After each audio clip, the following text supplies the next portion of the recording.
mapagpalang araw po sa lahat po ng mga manonood, lalong-lalo na po sa ating mga senior citizens. Welcome po sa aking YouTube channel.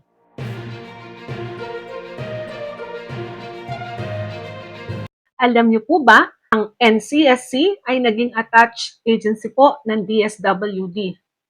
Ito po ay dahil sa direktiba ng ating Pangulong Ferdinand R. Marcos Jr.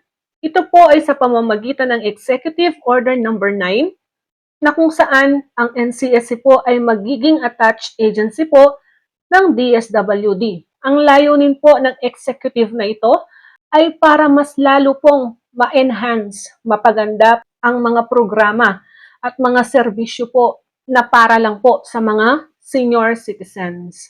Para po ma-enhance ang mga programa ng gobyerno at serbisyo, ang DSWD at NCSC po ay formal na nagpulong. Basahin po natin ang post.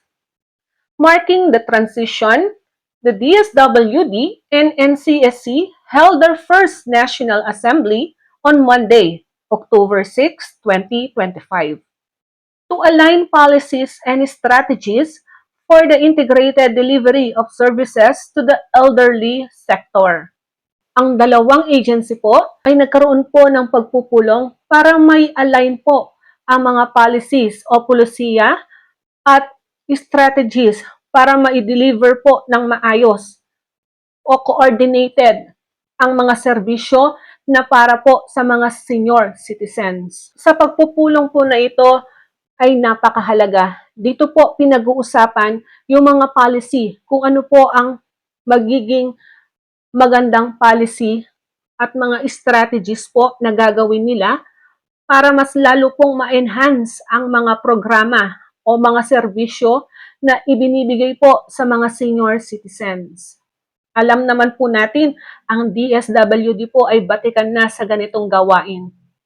Which is dati naman po, ang DSWD ay namamahala dito. Nagkaroon lang po ng pagbabago nung nagkaroon po ng isang agency na para lang sa seniors, which is the NCSC. Pero ngayon po, dahil po sa direktiba ng ating Pangulo, naging attached agency po ang NCSC, the DSWD.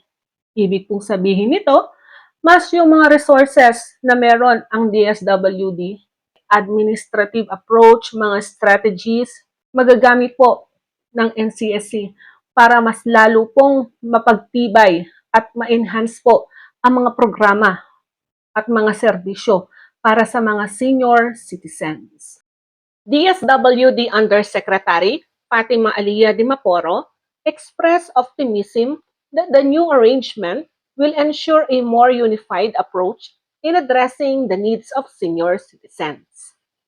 So, ang mismong DSWD Undersecretary Fatima Aliyah Dimaporo ay positive po sa nagawang assembly na to ng DSWD at NCSC na kung saan magkakaroon po ng unified approach sa mga senior citizens para po mai-address ang kanilang needs, pangangailangan. Secretary Rex Gatchalian wants everyone to feel safe and part of DSWD family.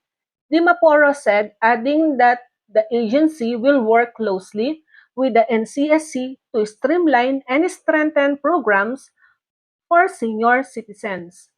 Gumawa po ang ating presidente na magiging attached agency po si NCSC sa DSWD para sa ganun po matulungan ng DSWD ang NCSC para po mas lalong mapabuti ang mga programa sa ating mga senior citizens at mai-deliver po ng mabilis ang mga serbisyo sa kanila sa tulong po ng DSWD. Kayo po sa inyong pananaw, maganda po ba na ang NCSC ay magiging attached na agency ng DSWD? I-comment lang po sa ibaba. Yan lamang po ang ating balita para sa ngayong araw na ito. Have a nice day and God bless us all.